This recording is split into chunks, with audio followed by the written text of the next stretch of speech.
আসসালামু আলাইকুম রহমতুল্লাহ। সুপ্রিয় ইসলামে আলো দর্শক মণ্ডলী, আশা করি আল্লাহর অশেষ রহমতে আপনারা সবাই ভালো আছেন। আজকে আমি জানাবো সর্বপ্রথম জান্নাতে কে প্রবেশ করবে, এই ব্যাপারে আজকে আলোচনা করব।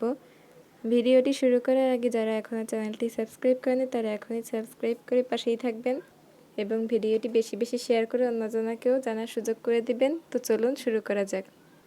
আমরা সবাই চাই জান্নাতে যেতে।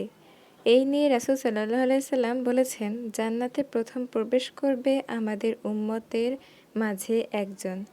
প্রথমে জান্নাতে যাবে আমার উম্মতরা। আমরা কিতাব পেয়েও জান্নাতে যাব। সুবহানাল্লাহ।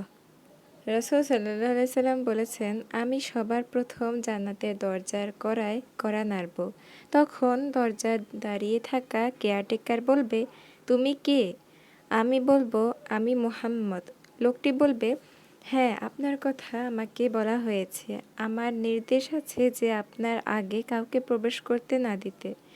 এই কথা শুনে আবু বকর রাদিয়াল্লাহু তাআলা আনহু বলবে, হে আল্লাহর রাসূল, আমি আপনার সাথে থাকতে চাই।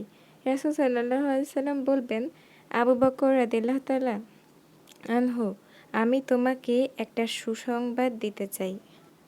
জান্নাতে আমার উম্মতদের মধ্যে তুমিই সবার আগে জান্নাতে প্রবেশ করবে।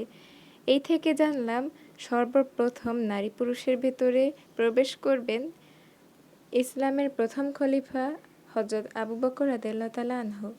এবার আমরা জানব জান্নাতের প্রথম সর্দার কে হবে। শুধু কি ফাতেমা বিনতে মুহাম্মদ? এর উত্তর হলো না।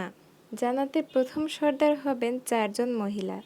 একবার 4টি দাগ টেনে সাহাবীদের জিজ্ঞাসা করলেন, এই 4টি দাগ সম্পর্কে তোমাদের কি ধারণা? তখন সবাই বলল, আল্লাহ ও তার রাসূল সাল্লাল্লাহু আলাইহি সাল্লাম ভালোই জানেন।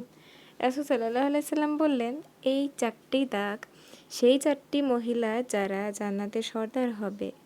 প্রথম জন মারিয়াম বিনতে ইমরান, এরপরে ফাতেমা, এরপর খাদিজা এবং চতুর্থত ফেরাউনের স্ত্রী আসিয়া।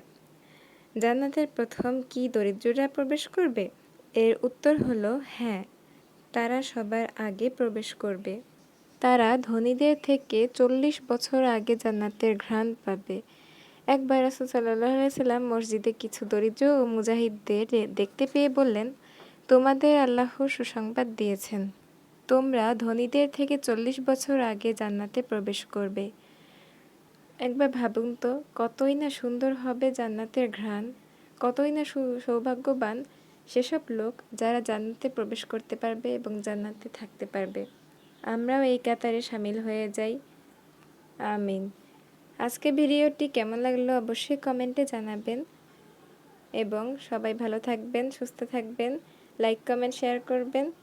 সবাইকে আজকের মতো এখানেই বিদায় জানিয়ে শেষ করছি। আল্লাহ হাফেজ। আসসালামু আলাইকুম ওয়া রাহমাতুল্লাহ।